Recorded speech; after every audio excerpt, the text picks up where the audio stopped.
Battery Generation, brought to you by Celeste. Welcome to Battery Generation, your podcast on electromobility and European battery research. Leonard, good to see you. Good to see you too. Well, everybody, welcome to the second episode of our show. Today we will talk about the most valuable parts of an electric vehicle, the battery. Lots of people asked us to display the European market, look at the latest numbers, discuss the pros and the cons of electric vehicles, such as charging points, range, and safety issues. And of course, we cover the materials, the new cell concepts and chemistries, and recycling of batteries. And before we start, if you guys like what you hear, make sure to subscribe, ring the bell, and give us a thumbs up. And as always, if you have ideas or info, send us feedback. That's hello@batterygeneration.com. That's hello@batterygeneration.com. Let's go, Patrick. Our guest is already in the room. It is Professor Dr. Maximilian Fichtner. He's a German professor for solid-state chemistry at the University of Ulm. He's the director of the Helmholtz Institute Ulm. He's the spokesman for the research platform Celeste and also for Polis Cluster of Excellence, that's post-lithium storage. Good morning, Professor. Good morning, everybody. Professor Fichtner, we both know each other fairly well. We talk regularly about e-mobility and battery materials on the German podcast Geladen. When we first started our podcast back in October 2020, I think it was, there were not even 200,000 e-vehicles on German roads. Nowadays, we see more than 500,000 vehicles. What happened in these 1.5 years? Yeah, I think there has been a tremendous progress. If I remember correctly, the number of battery vehicles rose from 80,000 in 2019, over 130,000 in 2020, to now 310,000 battery electric vehicles. The plug-in hybrids are in addition, they are typically 30,000 less. So this is a plus of 210%. But this is not everything. Also, the production of battery cells has kind of encountered a turnaround, if you will. While there had been a great hesitation in the early and mid-2010s, because car companies were thinking that this is not their core business, cannot be. Yeah. There are meanwhile 9 gigafactories planned or under construction in Germany alone. This is quite unique in Europe, this development. You're right, it's true. And we can also see that the commitment has changed with all these car manufacturers. But the question is, when I go out here on the street, I hear a lot of people that are still in Germany that are very skeptical that the e-vehicle will stay. They say it's just a phase, it'll go away. Why do you think different, or what's your take on it? Another question is, if it goes away, by what would it be replaced? Yeah, so this brings up the question, what would be the alternative? And I think every future technology must be as efficient and as clean as possible, and also affordable. Yeah, and to my opinion, and this is not only my opinion, all the other options fall behind the full electric drive. If you look at fuel cell vehicles or combustion engines running on e-fuels, they are both based on hydrogen. And this hydrogen is currently coming from fossil resources. It's obtained by steam reforming of natural gas, which is methane. And the greenhouse gas footstep of such machines is in the order of that of a diesel car. Yeah. And I know that there have been concerns about the lithium technology because it needs metals such as nickel or cobalt. Especially cobalt was heavily criticized in the last years. But the cobalt content has been lowered every year in a battery. And the first car fleets are already running without cobalt. And of course, it is clear that the entire concept will only work if the materials are becoming part of a circular economy. Yes, we'll talk about this, Professor Fichtner. Let's first of all talk about the personal choice. why people hesitate right now in purchasing an own vehicle. I brought a graphic from 3 years ago with me. It says more than 40% of the people that decide against an all-electric vehicle say the range is still not enough. Then there's another 40% saying it's too expensive, no place to charge, and there's also reasons for the overall battery life is too short, the reliability is not enough, safety issues.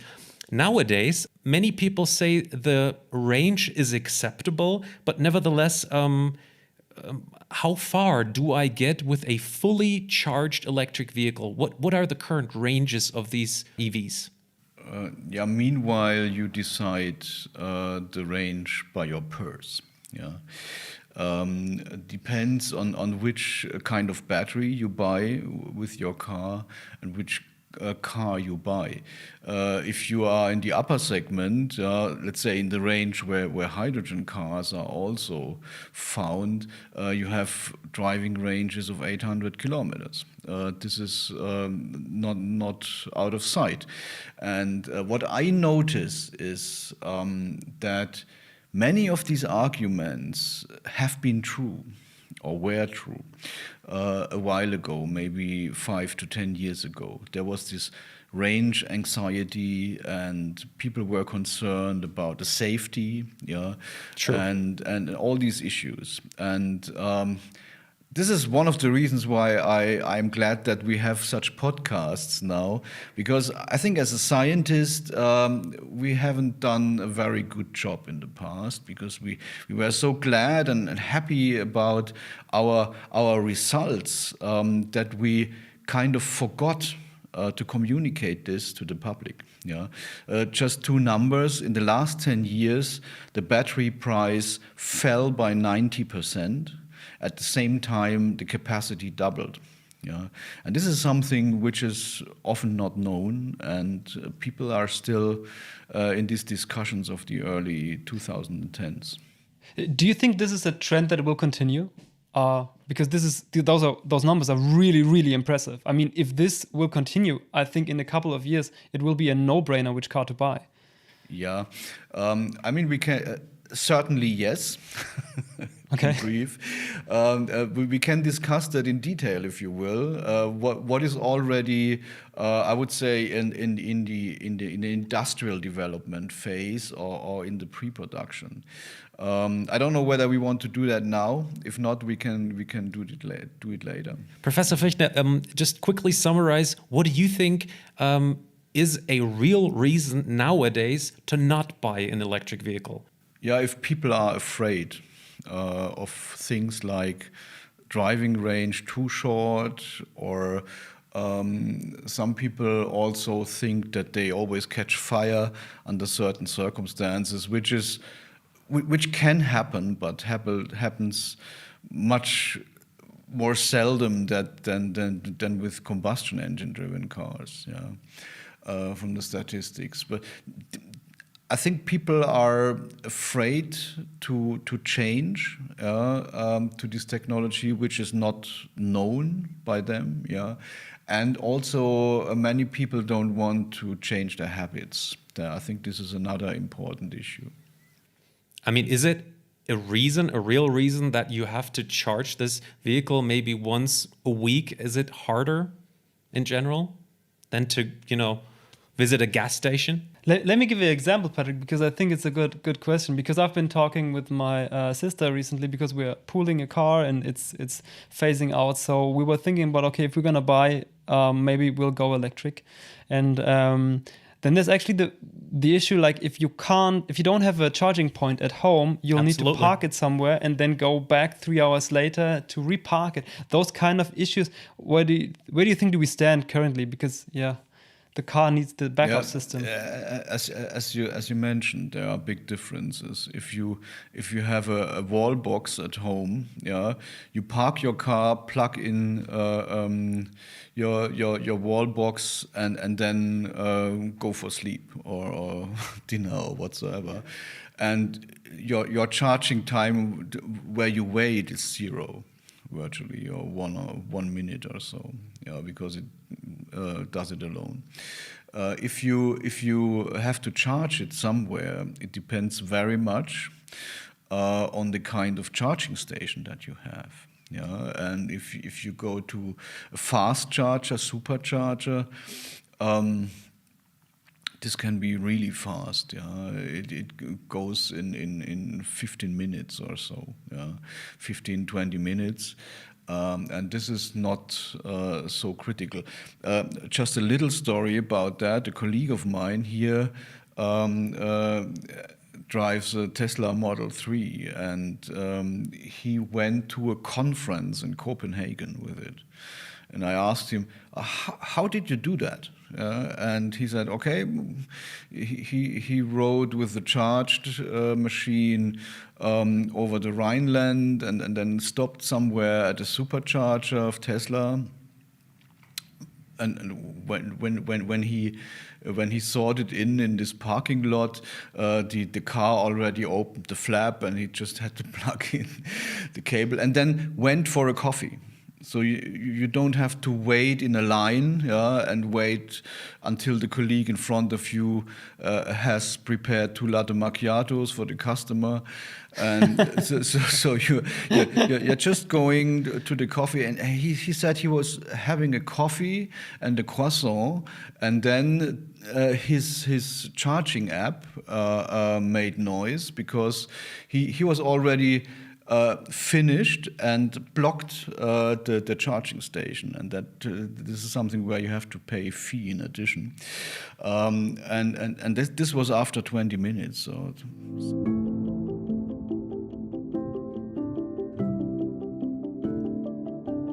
Professor Fichtner, let's now talk about the battery materials that are found inside a battery. What kind of materials are used nowadays, and what materials were maybe used 3 to 5 years ago? Has there been a change? There has been a big change. I would say this is even how we say in Germany, a Materialdämmerung, kind of a dawning of new materials. It's a dawn of materials, yeah. Or twilight of materials, depending on how you look at it. Maybe a look in the back. The first lithium-ion batteries, which were sold in the early 1990s, had a positive electrode which was made entirely of cobalt oxide. This was, by the way, the invention which led to a Nobel Prize, 2019. And this is a material which looks like a shelf, and in these spaces of the shelf you can sort in the lithium. So, but soon after that, it became clear that cobalt is not a very optimal material. So already in the 90s, efforts started to replace cobalt because it's very expensive, it's toxic, and in the last years also other issues came up like child labor in Congo, etc. This was actually not discussed in the 90s. There were other reasons. And then this was gradually replaced by other elements like manganese and nickel. So that over the years, so in the early 2000s, there was only 30% cobalt left. And then it was 20%, and it was 10%. This is state of the art of the moment. The Tesla batteries, they have 2.8%. Cobalt in the positive electrode. And now the first car fleets are already running without cobalt because there has been a change in the design of batteries which allows the integration of materials which have not been considered so far. And this is this breakthrough which has been achieved 1 or 2 years ago, that the designers of batteries made a big leap forward because they were able to redesign the interior of a battery such that more active material can be integrated. Yeah. So far in a battery, there's so much packaging and housing and stuff included that only 25% of the weight of a battery is really the storage material. Yeah. And this can be increased by the new designs by, say, 30% or so. Yeah. That means also other materials which are basically great because they are very safe, they have a sustainable composition. They are cheap and long lasting, but were too light, so too fluffy, so that they could not be integrated in a battery in the past. They can now be considered. And the winner of this game at the moment is the iron phosphate. So this is a very abundant material. It's non-toxic. Basically, you can eat it. Yeah, and this is now the cathode of future car fleets, or at least parts of them. Yeah, it is not the high-performance material, but there can be enough integrated in the battery so that you can have sufficient driving range. And then I was just talking about the cathode, yeah? And then comes the anode. This is the negative electrode. And there, so far, we have used another shelf. This has been graphite. Graphite is the black stuff that you have in pencils, for example. And this is a layered substance where the lithium can crawl in when the battery is charged. And the problem is that the lithium by this process is pretty much diluted, and the capacity is not so high. The battery is safe by this electrode, but it has not a very big capacity. And now people have found ways to replace that gradually by silicon or silicon oxide compounds, or a mixture of silicon oxide and porous carbons.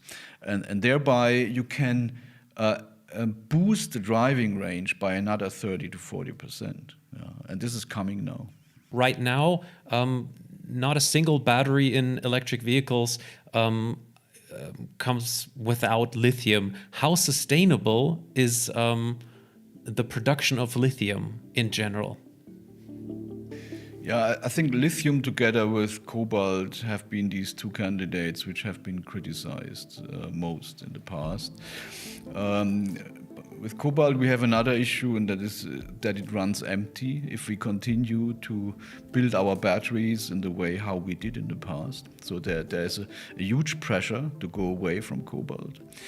With lithium, the situation is more relaxed. I would say, according to the geologists, there should be lithium around for the next 60 to 70 years. And of course, this must also be recycled. The biggest criticism associated with lithium has been that in one of the regions where lithium is produced, in Chile, in the Atacama region, where you have this salt lake, that the lithium production would consume a lot of water. Just for explanation, lithium is produced by pumping up this salt brine from the sea onto the top of the salt crust of the sea, of the lake, and then this is just evaporated by the sun, the water, and then the salts which are in this brine are gradually precipitating. And among them is also lithium chloride, and this is collected, and it must be washed, and therefore you need fresh water. And there have been protests around that this would lead to a lowering of the groundwater levels in these regions, which is already quite dry. And now the point is, if you look at the real numbers which can be obtained from the Chilean Ministry of Mines, this is quite interesting. There is some water consumptions. There's a contingent which cannot be exceeded, and this contingent is, however, one of the lowest in this region. It's the same contingent as the hotels have around this Atacama lake, and it's 8 times lower than the contingent, or that the water that is consumed by the neighboring copper mines. And if you ask scientists from this region, they say, okay, lithium seems to make a contribution, but this is not our problem. They say our problem is named Chuquicamata. This is one of the biggest copper mines in the world, and it produces 80 million tons of washed copper ore every year. Yeah. And this is the biggest problem. And if you look at the groundwater levels, they are indeed sinking, but since the 1960s, when this copper production started. This water discussion has been going on for a long time. Indeed, more tons of lithium nowadays don't even come from South America. They come from Australia, right? Yeah, there's a mineral called spodumene, and this is just mined in a regular mine. So this is sometimes changing year by year. At the moment, I think it's Australia which has the biggest share of the lithium. Mm-hmm. Let's now change again from lithium-ion batteries to, well, let's say new cell chemistries that are on the horizon, maybe solid-state chemistry. There's a lot of things that we get from the news. Professor Fichtner, just which kind of cell chemistries are maybe on the horizon for electric vehicles in 10 years, in 15 years? You name them. Yeah, interestingly, people think often that the solid-state battery is something different to a lithium battery. Basically, it's the same principle. It's just that the liquid that we have at the moment between the electrodes, and this is the so-called electrolyte, which transports the ion forth and back, that this is replaced by a solid substance.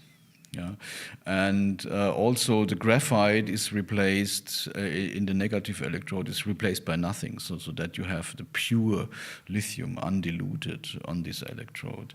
I think there has been a lot of progress. Year over year, you hear or read that milestones have been reached, for example, by QuantumScape, which collaborates with Volkswagen, but also by other companies. So it looks a little bit as if they could be market ready in 2 or 3 years. Yeah. Whether or not they will be integrated in a car from the first moment on, I don't know. Yeah, we will see, because this is another issue to change this entire system. And what would you say, what are the advantages of this solid-state battery? Is there even higher ranges to expect? Yeah, so typically people expect 30 to 40% higher driving range.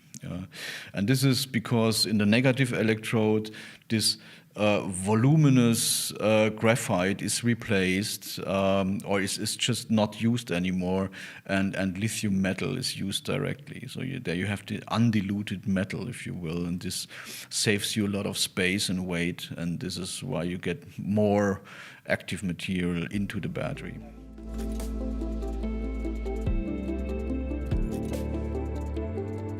You mentioned the circular economy before, and we talked about the extraction of materials, but now let's talk about undoing the battery. So where do we stand in terms of recycling? Because I feel a lot of listeners are also asking themselves, how am I harming or not harming the environment with current battery technologies? Yeah. First of all, the lifetime of a battery nowadays is, let's say, 2,000 full cycles until the so-called end-of-life criterion has been reached. And this is the 80% residual capacity. 2,000 cycles of a 400-kilometer driving range battery means 800,000 kilometers. Yeah. And then there may be even a so-called second life, where you take the battery out of the car and install it in a wind park or for photovoltaics. And there the conditions are not so harsh compared to a car, and they can live another 10 years or so. So the majority of the batteries are expected to come back to the recycling, let's say from the mid 2030s on.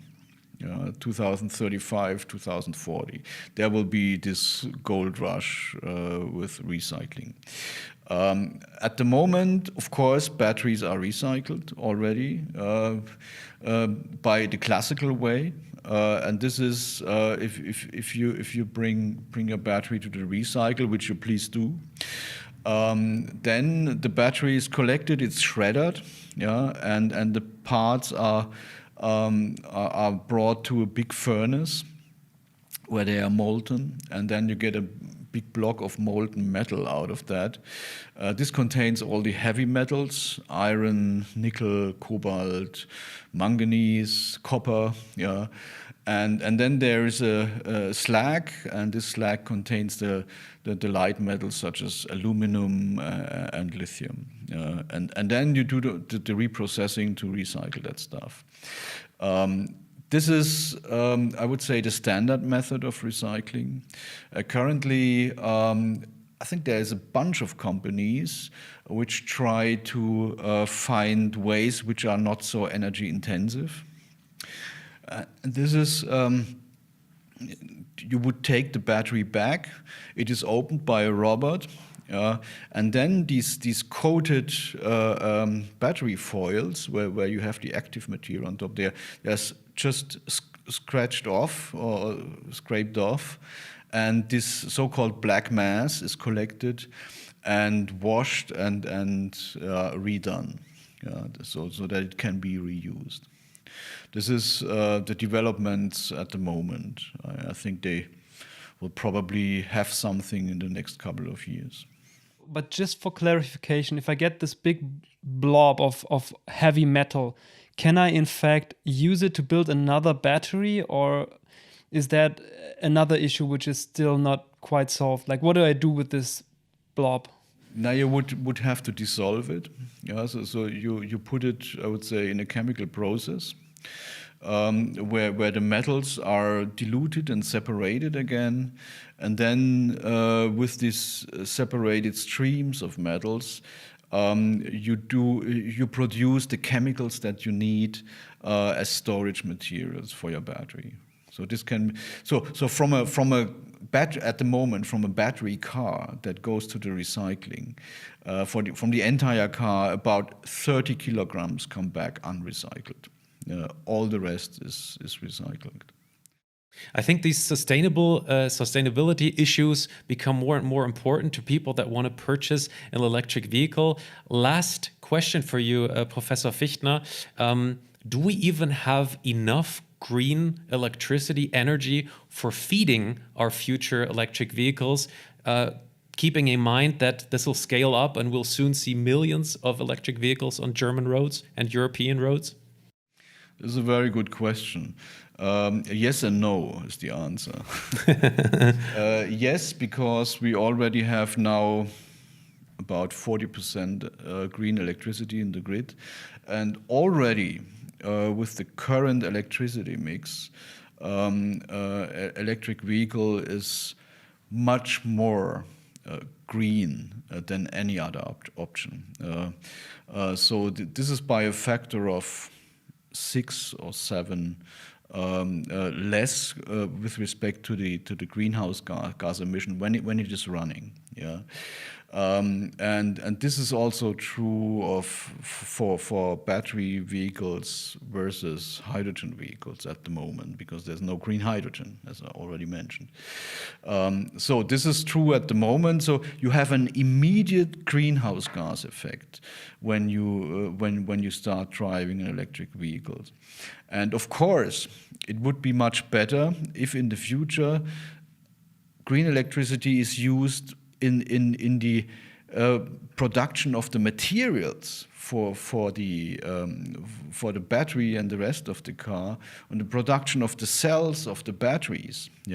And if we get there, and to my knowledge, more or less all the planned gigafactory plan to use at least a big part of their electricity consumption coming from green electricity. And if this is realized, then we are tremendously better than any other option at the moment. Okay. So thank you very much for your time, Professor Fichtner. I hope this podcast could contribute to debunking these myths about electric vehicles. Thank you very much for these insights you provided. With all the changes going on in the material field, if I want to help the environment and I'm thinking about getting a new car, should I buy now or should I just wait like a little longer because so much is currently changing? What would you advise me? This is the same question people posed themselves in the 1910s or 1920s, whether they should buy such a vehicle now or later. From my own experience, driving an electric car is fun. It is great because it's silent. It's brute when you accelerate, and then you can flow over the hills and streets. This is a great feeling, and if you want to have it, buy it now, maybe. Okay. Right. Thank you so much, Professor. Dear listeners, if you want to support us, hit the subscribe button in your podcast app and give us a like. And as always, if you know any industry experts that you think we should talk to, give us a call, write us an email at hello@batterygeneration.com. That's hello@batterygeneration.com. Or send us a message via Twitter on Celeste18 or Helmholtz Ulm. Thank you so much, Professor Fichtner, for your time. See you later. Bye-bye. Thank Ciao. you. Bye-bye.